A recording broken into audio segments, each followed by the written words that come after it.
Hi, Facebook friends. Helen Arcantu here, CEO of the YWCA of Northern New Jersey. My pronouns are she, her, hers, and I'm so happy to have some time with you today on this Thursday. For those of you who are YWTV regulars, you know Thursdays is when we share the mic now with Black women in our community and amplify their stories. And, each week is a great story for sure. I'm so grateful for today because not only are we going to have a great conversation, but we're also launching for all of you, as we did a few weeks ago, what we call Power Chat. We all know that it's that circle of our text chain, our circle, our little chat circle that we have that gives us life. And so these two women who are on the screen with me today give me life. And I'm so grateful to be able to, have time with them for some very special conversations. And so with that, I'd like to welcome my Power Chat co-hosts, Miss Rona Vega, founder and CEO of Parent Matters. And tell us the LLC for Parent Matters, Rona. Oh, exposure and opportunities. Thank you. Exposure Thanks and for having me. opportunity. Yes. And as those of you know, because Rona's been a regular and she's also someone who we do a lot of partnering with at the YW. Her organization provides educational tools and resources for families and children to empower them to succeed. And we've got some great partnerships that we're going to be working on with Rona coming up as well. And also we have Miss Shalisa McNeil Burgess, who is the founder and CEO of Freya LLC, a company that creates beautifully designed bracelets that decrease the intensity of hot flashes for women experiencing menopause. Shalisa, like Rona, is a woman of many talents. She, not only did I meet her because of the great entrepreneur work that she's done, but she's come in and run a business course for our female entrepreneurs at the YW, business writing course, and she has so much wonderful experience, that she is always so willing to share with women in our community as well. So grateful to have them both in my circle, and they're on my text chain. But now we get to do this live with all of you and with our very special guest today, Miss Linsey Davis, who is the award-winning journalist, a New York Times bestselling author, and we're going to talk a little bit about her journey. Let me tell you a little background about her. She is the anchor of ABC News Live Prime, ABC News Live's first ever streaming of evening newscast, and Weekend World News Tonight on Sundays. She is also a correspondent filling reports for World News Tonight, Good Morning America, 2020, Nightline. In addition to all of that, she's a New York Times bestselling author of a phenomenal children's book called The Smallest Spot of Dot. We had the wonderful opportunity to be part of an event that we'll talk a little bit about today too, just in our community. She was so gracious to come share her story with our youth in Bergen County, and so excited about that. She also helped lead ABC's news coverage of the 2020 midterm elections and was at the forefront of ABC News's coverage of the 2022 midterm elections and the 2020 presidential elections, spanning 8 nights of the Democratic and Republican National Convention. She co-anchored major political events such as 2 presidential debates, the vice presidential debate, presidential election coverage, and Inauguration Day.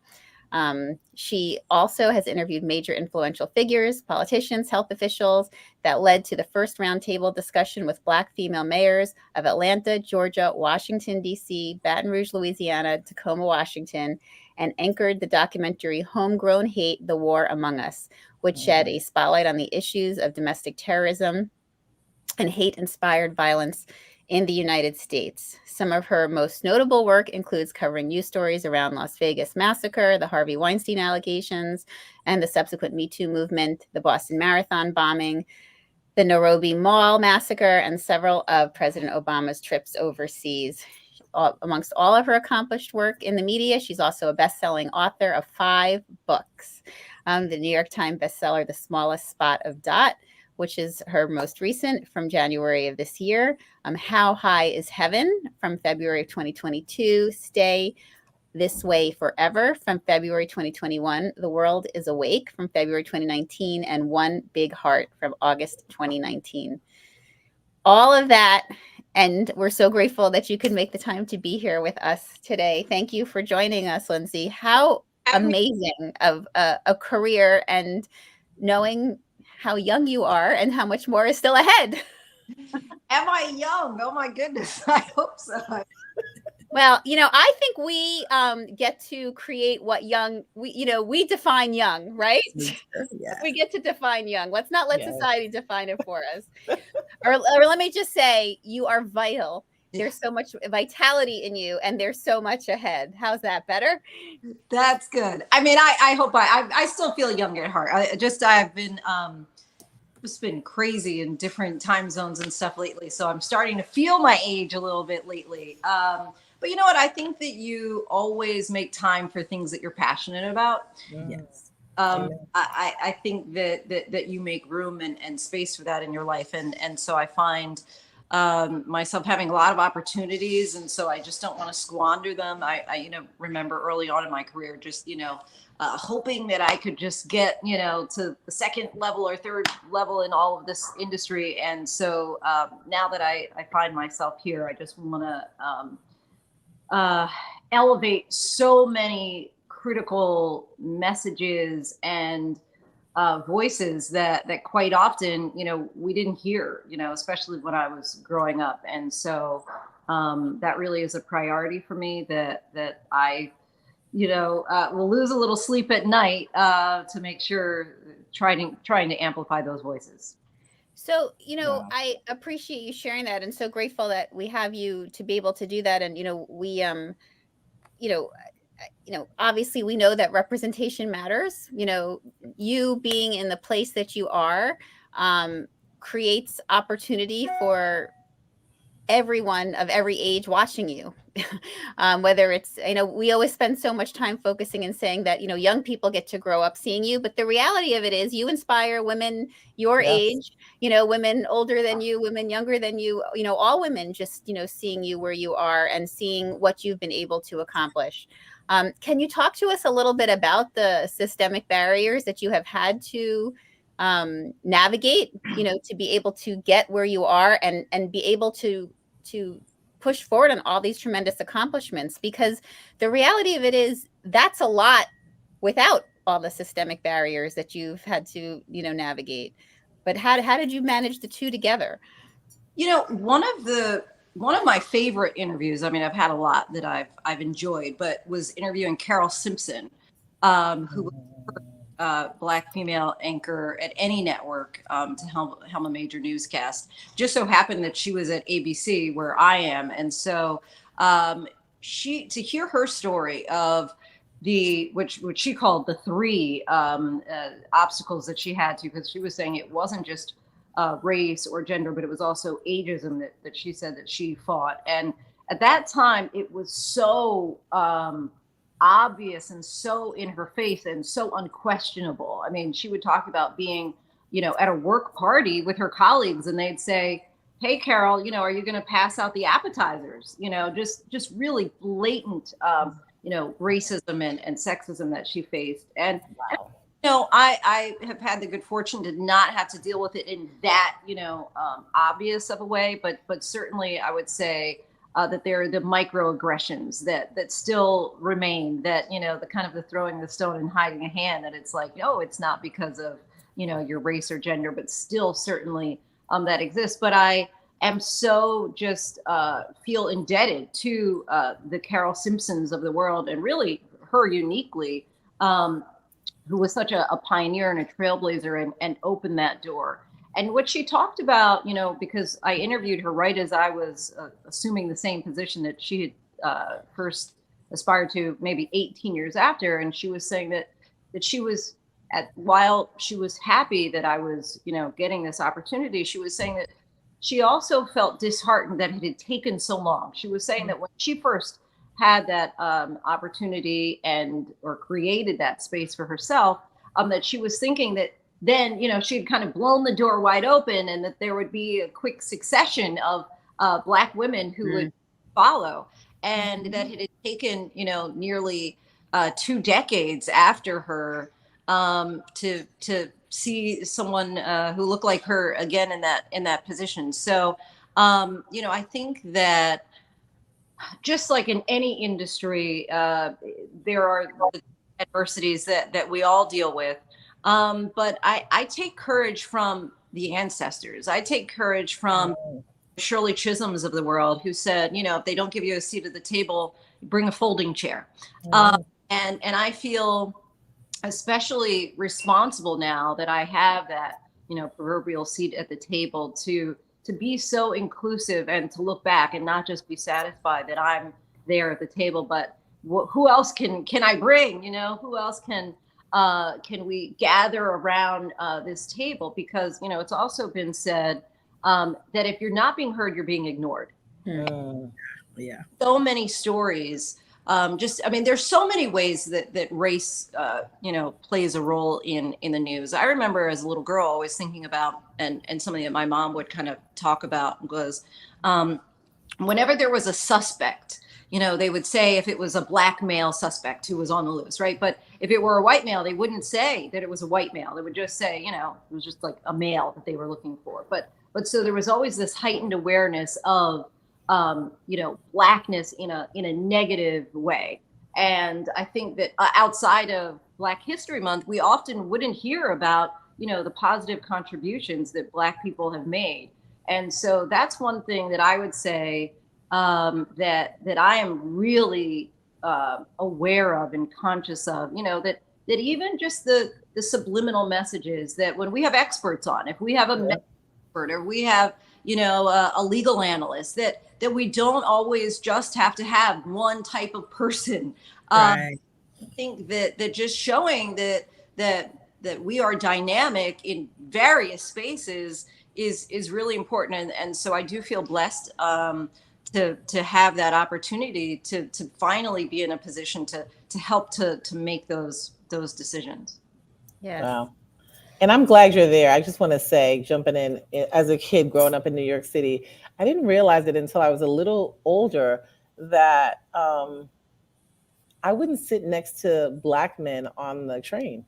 And I think it was the media that I grew up with Black brothers. I grew up with, men all around me, Black men all around me. And it's like, wow, I consciously noticed that I wasn't sitting next to Black men on the train. And my mom and I actually talked about it. And she said, it's the media. It's making you think that Black people are bad because that's all you ever see on the news in a negative way. So you being there, Carol Simpson and all the other folks that, growing up in New York City, watching in other places, just grateful for the you pulling up that chair and sitting at that table. Thank you. Yes.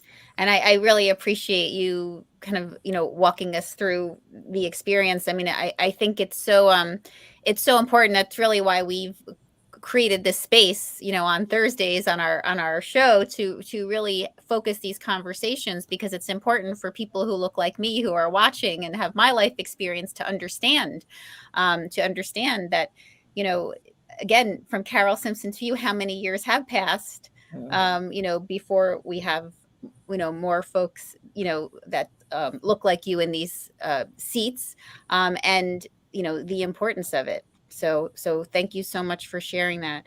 So Rona, let's jump in. Let's talk about the book.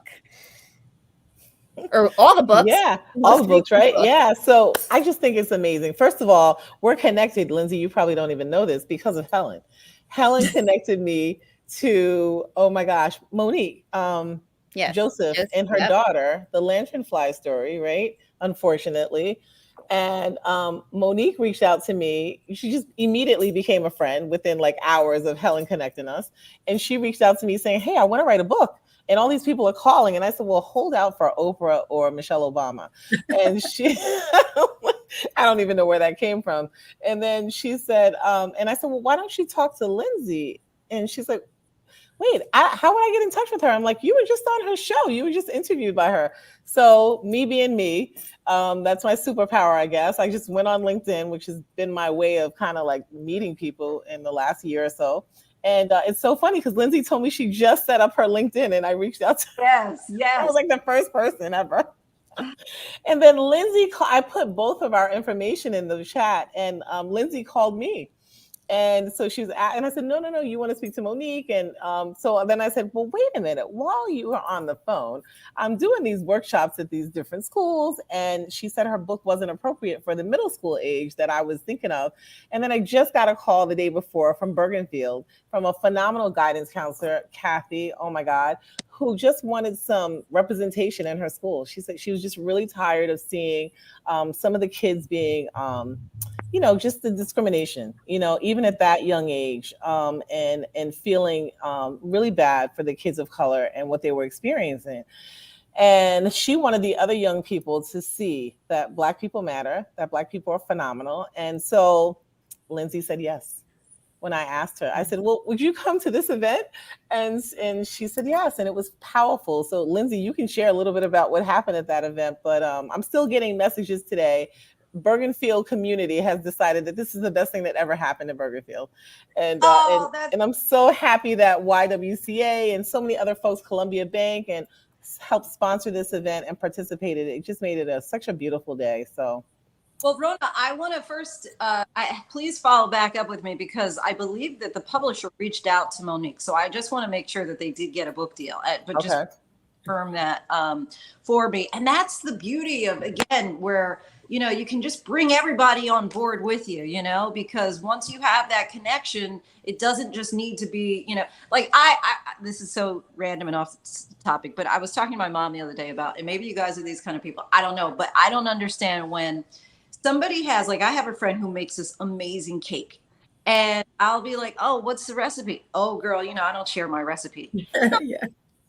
But why not? Like, Right. but why are you the only one who's supposed to be able to make this cake?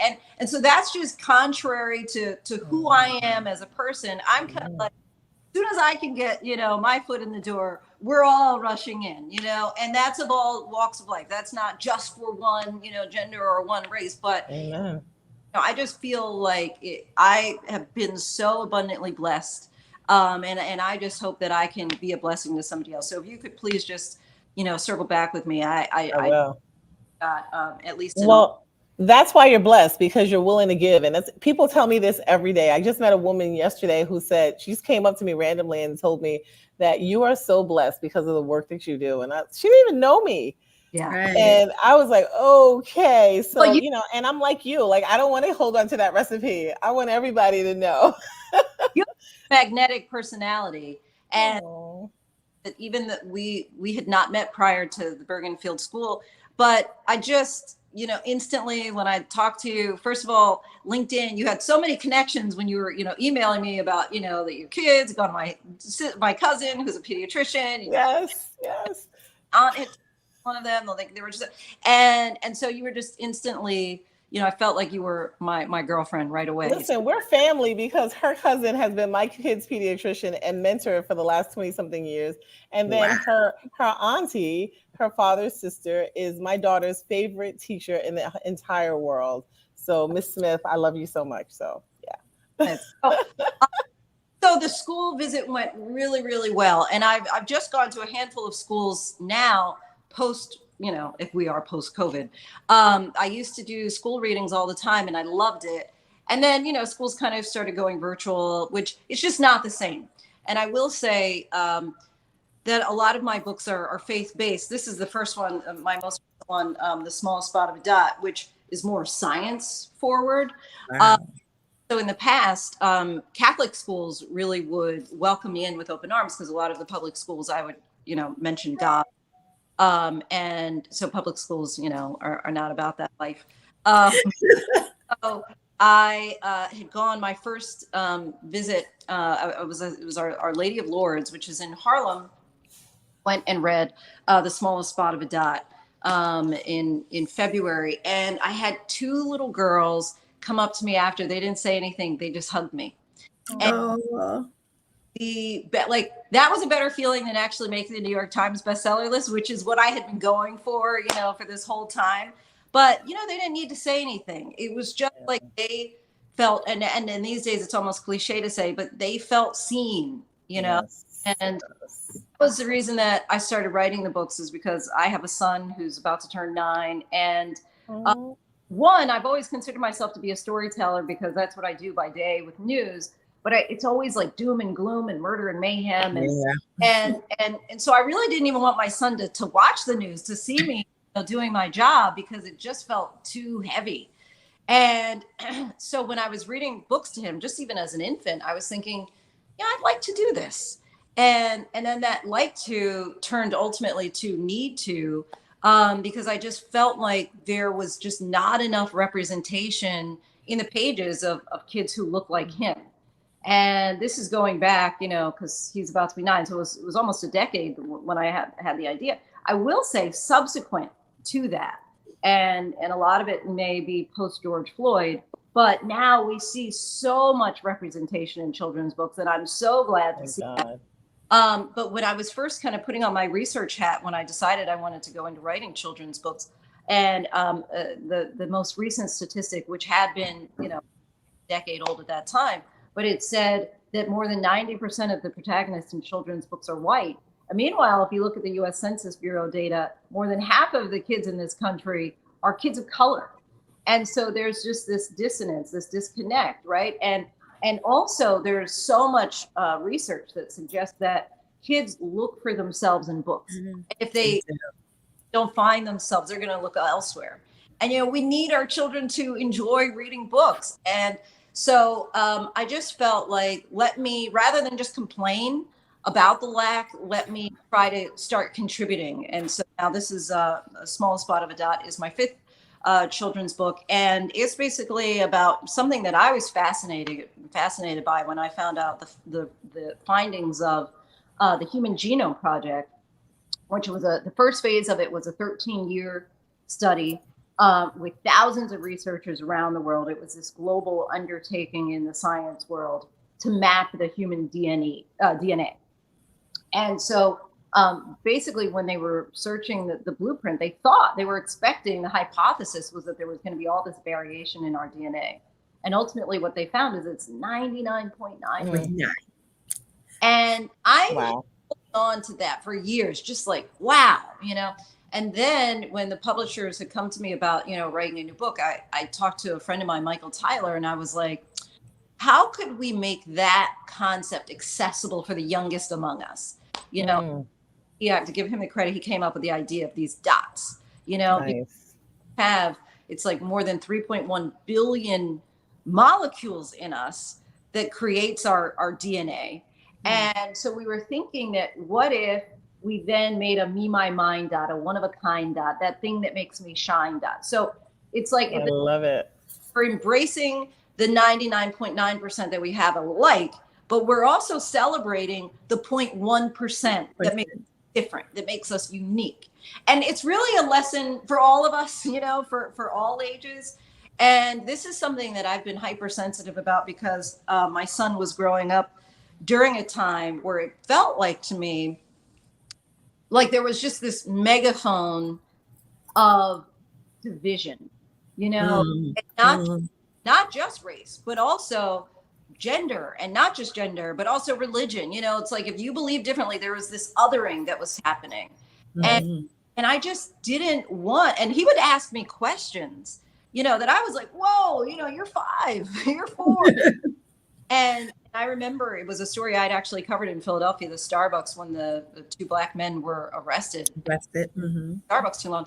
And we were watching something else, and it was like a promo came on for the news that was, talking about that. And he was doing Legos, and I didn't think he was paying attention. And then after, he was like, are the police going to take me and Daddy to jail if we go to Starbucks?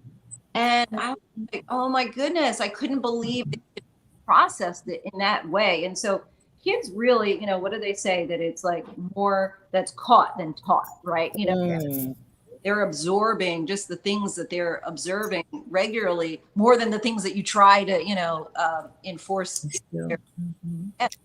And so that's when I really started thinking, like, I need to really reinforce, because I actually think that, and this I've said many times before, is that, people will say that the kids don't see color, that kids do see color. I think they just don't assign a value to it. I think that it's adults who quite often do that. And so really it's a reminder to kids more and a new concept almost for the adults, right? Because I've always said, like, my son, when he goes away to summer camp or he meets new friends, he comes home and he's excited about this new friend. He never tells me their race. He never tells me their religion. He just immediately tells me what they have in common. He likes Legos like I do. He loves Star Wars just like I do, you know? And adults, I think that we're more like, assessing how different we are from the beginning. We're not really thinking about what we have in common and what we like, you know, about each other and our commonalities. And so, again, I just see this as a reinforcement in children. And I, at the same time, I don't want us to always be, because I do know that there is like that middle school mentality where it's like, we just want to be like everybody else. We just want to fit in, you know, and we're kind of afraid of the things that make us unique. And so, so that's why I really felt like it was also imperative that we really highlight that 0.1%, that thing that, you know, the freckles or the hair or the beliefs or the dance or whatever it is that you have that I don't. Like, let's celebrate that as something that makes me special, not something that makes me different. Right. And so really that's and we got great feedback when I was at Bergenfield at the elementary school there, you know, from the kids. There was one little boy who came up and he said, so is that really true that, you know, we're 99.9% alike? And I said, yeah. And he was like, oh, cool. I loved it. It was such a great event. And then you had a talk back with the young people, ages the 3rd through 5th graders, and some of their questions were just so incredible, just really amazing. And I just got to give a quick shout out to my Sarah, Michelle Brown Grant, who was also there from the National Black Child Development Institute, and provided books also to all the kids, Black books. That's their mission, is to make sure that they get books in the hands of all Black children. So it was just a great partnership all around. So it was just a beautiful opportunity to share, and for all those young people to go home with your book and Stacey Abrams' book. So that was and let me just say, because part of why we do YWTV is to give action items to our watchers. So I just want to make sure that everyone listening, I mean, we just finished Read Across America, across this country, right? And I read in my twins class. I have 10-year-old twins, Linsey, so we're right there with you. Play dates. It's so important. It's so important when you're choosing books to bring to the classroom, that you're thinking of exactly what Linsey just said. I'm just saying this to our viewers to really be cognizant of it. I know I was very conscious of it when I picked the books that I brought to my kids' class, to make sure that they were, you know, representative of every kid that could be in class, and that the story was something that was representative and could be meaningful to all. So I just want to make sure that everyone's thinking about that. And that's part of why we do our Raising Race Conscious Children program, where we work with elementary school teachers so that they can really be thinking about proactively integrating race into conversations, into curriculum, you know, throughout their work in elementary schools, for exactly all these reasons that Linsey's talking about. So please be very mindful of this. I mean, this is such a great way that, you know, Linsey has integrated it with such a wonderful book. So think about bringing this book in particular, and books like this, you know, when you are reading to groups of children, for sure. So thank you. I can just piggyback on something that you just said. So one essay that I read was called Windows, Mirrors, and Sliding Glass Doors. I love that essay. That essential for every children's book is a mirror, so kids can see their book, and a window so they can peer into a world that's perhaps unfamiliar to their own. And if that window is to truly be successful, it can serve as a sliding glass door to transport them then into that other world. And I think that prior to like George Floyd, a lot of you know, books with Black and brown characters, I think that typical parents thought, oh, those are for Black and brown children, you know, where really not thinking about the fact that, you know, I think in most, you know, if you're Asian or Indian or Black families, your bookshelves probably include characters, you know, who are white.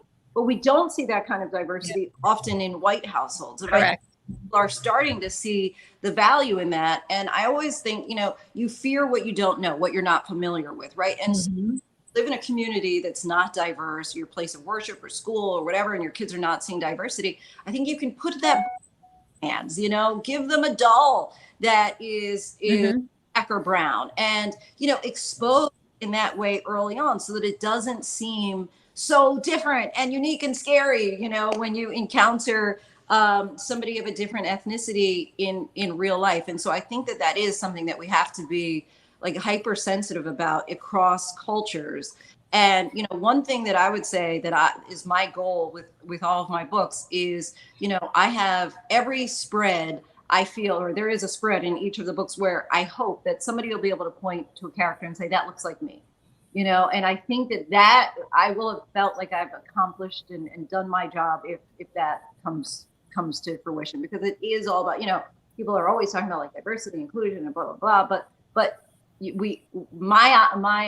they people say? My eyes work better than my ears these days. We gotta actually see it and not talk about it. Yeah.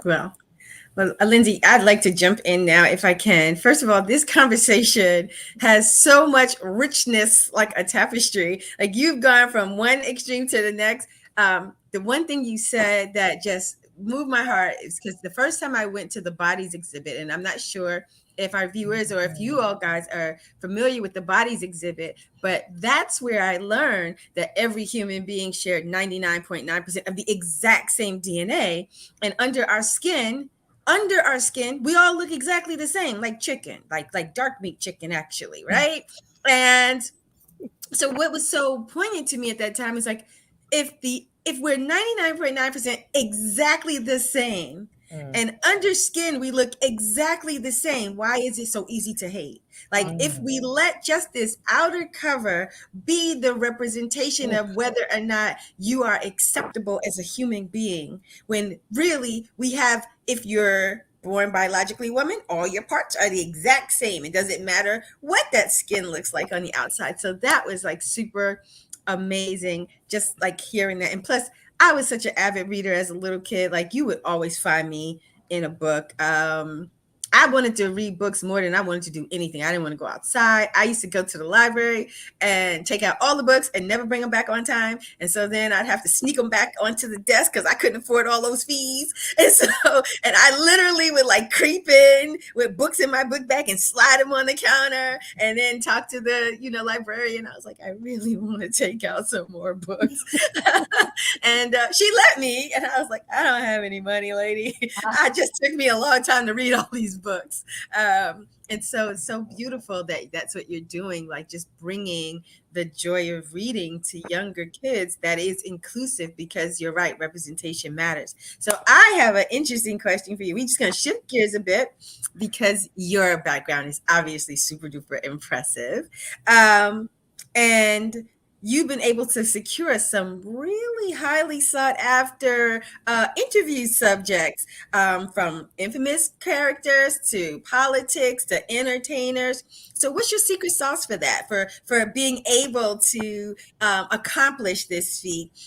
What's it like to interview somebody from one spectrum who's a Boris Johnson to the next when you're talking about the Me Too movement with like a Bill Cosby? And these folks were always in crisis containment. I know that must have been like a really highly charged interview. So how do you do that? And how do you do it consistently? Because you will be the example that will inspire some other young little journalist, girl or boy, who is like, oh my God, if she can do it, I can. And I know that that's how I aspire to everything in life, seeing somebody who looked like me who did it.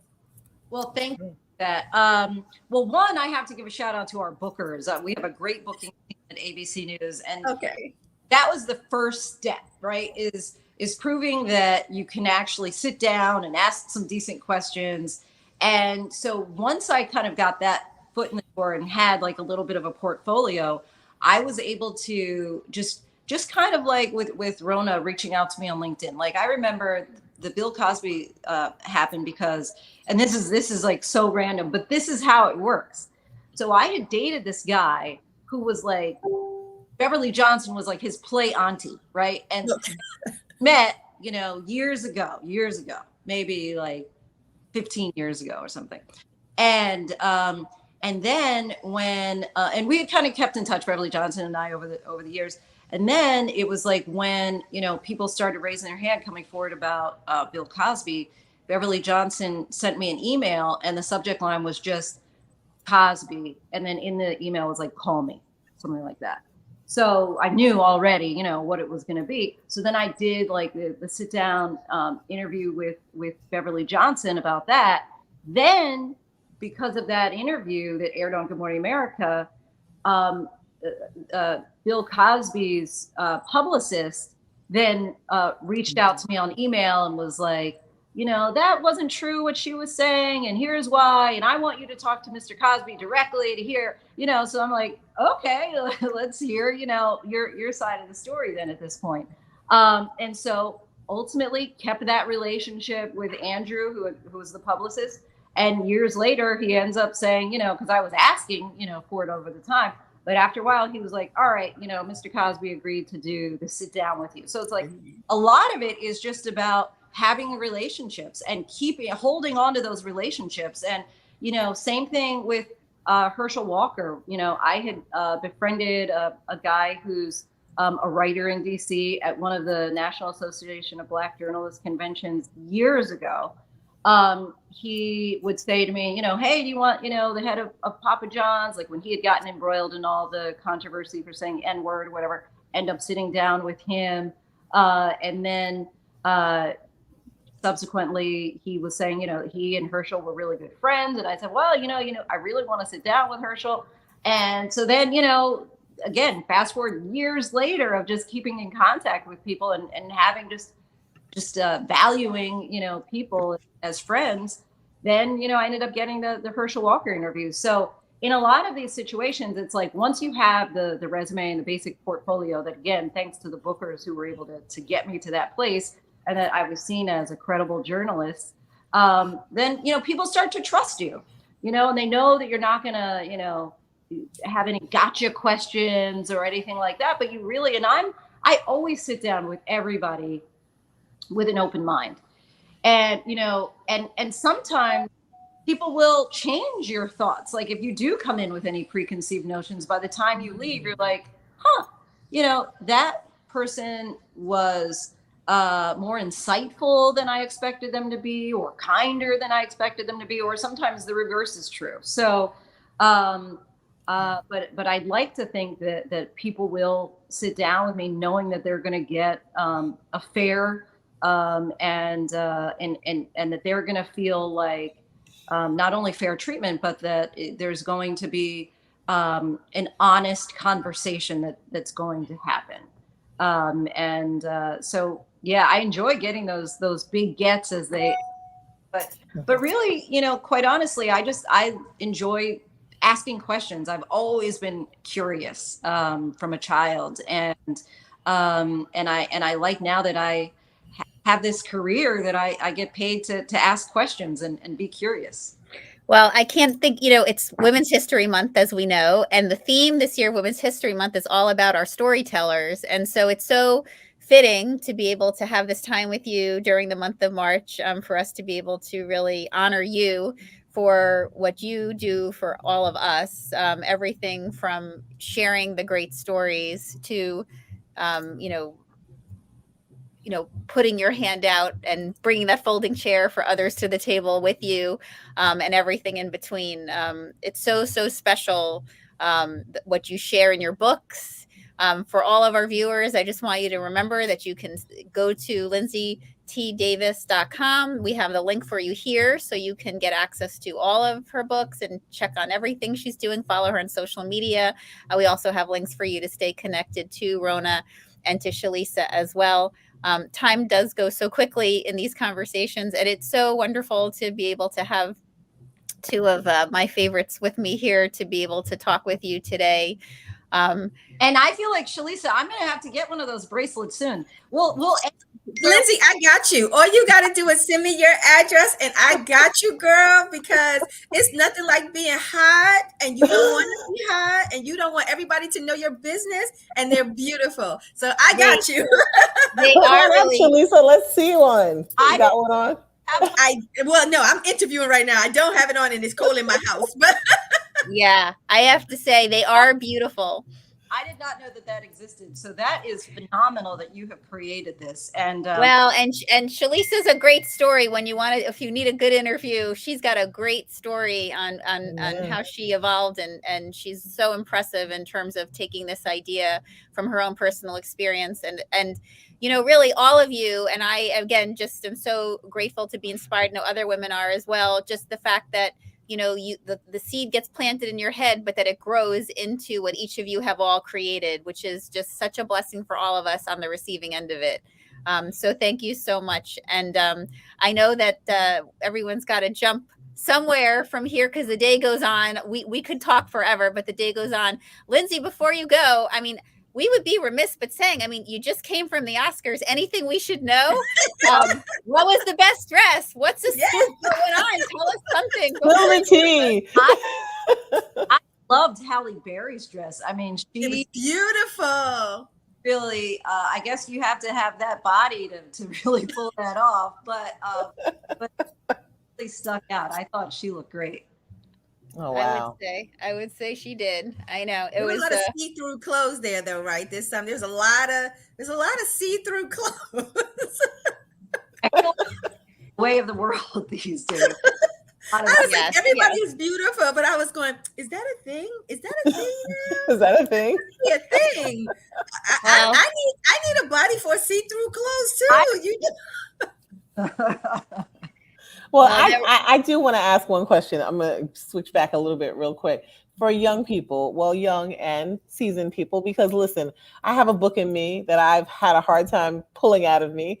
And for young people who are looking into going into careers of journalism or don't know that that's what they, want. And, the work that I do with parents, really trying to foster and mentor and, help their kids find their passion. How did you get into journalism? And I know this is the quick version, because we're at the end of our interview. And what advice, rather, would you give to young folks and folks who want to write a book? Sure. Well, so for the journalism aspect of it, so that could be starting in, middle school or high school. Like I was in the yearbook club, just be active wherever you can, as far as any kind of clubs or organizations when you're in school. Some schools have, a media program and the kids do, the announcements overhead, or they actually have a broadcast within their schools. And then when you're in college, there's so many opportunities to intern with your local radio station or newspaper or TV station. So just getting your foot in the door, because as I was saying, as it goes with, booking big interviews, it's quite often life is just about those relationships that you make, right? And people who have the ability to tell you, hey, we actually have a job opening, that's going to be available next month or next year or whatever it is, and kind of keep you abreast of those scenarios. So that, and then also a mentor. I think that, getting someone who you really admire. And these days it's so, and Rona, you're a testament to that. It's just that, you message me on LinkedIn and here we are, and so I think that everybody is so accessible these days. And now also with, iPhones, you have this, video recorder in your pocket that you can also edit, with iMovie on. And so before I'd have to wait for the photographer and lug, big camera and lights and microphone. And now we got it all in our pockets, all in our hands. And so it's so easy to go on YouTube if you want, and just send people your links. So it's become so easier. And now there's so many, streaming stations and platforms and opportunities for people to get involved in journalism. So I feel like that is not so steep anymore. As far as a book, books, I would say it's both. It's difficult and it's hard. It can be so easy. It's difficult and it's easy. It can be so easy to self-publish. That there are so many, websites that will help you, and bada bing, bada boom, you've got a book in your hand that you can duplicate and sell in a mass way. What's more difficult, I would say, is to be actually published by a book publishing company. Yeah. So that is still difficult. And that's why I do, Rona, you're not going to forget to circle back. No, I won't. Talking about, but but again, it's about access. And so like I had a literary agent. It can be difficult to get a literary agent, but Yes. literary agent, they have the relationships with the publishing houses. So I would say for somebody who wants to write a book, write the book. You don't need anything in order to just put it in paper, put it down on paper. And then, you know, it's about trying to exhaust, I think first there are different people have different reasons for wanting to get their book out. And so if you don't need to see your book in Barnes and Noble or, you know, Borders bookstore, if that still exists, if you don't need to see it actually in the bookstore, you can get your own self-published book on Amazon tomorrow, you know? So it just depends on what it is that you're hoping to take away, different avenues that I would recommend for that. But obviously it is a lot easier to self-publish, but if you really want to see it published, then it's best to get a literary agent. Well, thank you. I know you have to run, and I appreciate that you took the time to share that because that was so important. And there's so many lessons in here for folks. I mean, use LinkedIn because look who you can connect with, as I think we learned at the top of the conversation for sure. And you know, and it is so great for you to remind us that we do have all these tools at our fingertips now, so that we can all be creators and storytellers, you know, and share and then figure out where to take them, you know, from getting to listen and learn. So thank you so much, Linsey, for sharing the time with us again, and so much amazing information to, you know, for us all to sit with and inspire. I know I saw us all taking notes because the three of us, I know for sure were inspired. And thank you, Rona and Shalisa, for joining. Absolutely. And you know, being part of group chat. We wish everyone a healthy, wonderful day. Again, celebrate the storytellers in your life, like Linsey Davis, Yes. throughout this month, all the wonderful women that we have around us.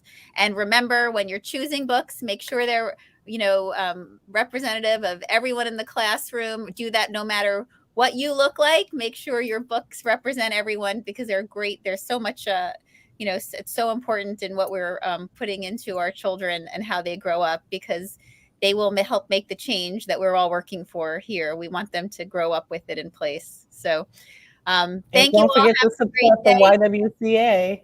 Yes. Don't forget to support all these phenomenal programs and all these events coming up in the next few we weeks. have our Racial Justice Awards coming up in April. We have our Women's Leadership Conference coming up in 2 weeks. We have links for all of that here. We have links for you to learn about Linsey and exposure and opportunities and Freya. And so stay connected to all of us, and we will see you soon. Linsey, thank you again so much for your time. Thank you so much, everybody. Bye, everyone. I'll see you on the text chain.